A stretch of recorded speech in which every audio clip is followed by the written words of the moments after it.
বাবান, আমি কাজ করব, তুমি চুপ করে বসে থাকবে, কিছুতে হাত দেবে না কিন্তু, ঠিক আছে? চলো, এই যে টিভি চলছে, চুপ করে বসে টিভি দেখো, আমি কাজ করে আসি। পিজা যাই, মাকে গিয়ে বলি। মা, টিভিতে ওই দাদাটা পিজা খাচ্ছে, আমিও একটু খাবো।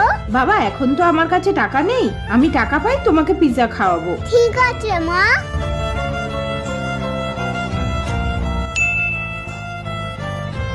মা, হ্যাঁ বলো। না ওই মাসের টাকাটা নিয়ে নাও। এইটা দিয়েই আজকে ছেলেটাকে পিৎজা কিনে দেবো। বাবান, এই দেখো আমি তোমার জন্য পিৎজা এনেছি। পিজা দাও দাও দাও। হ্যাঁ বাবা, তোমার জন্যই তো এনেছি, এ নাও খাও।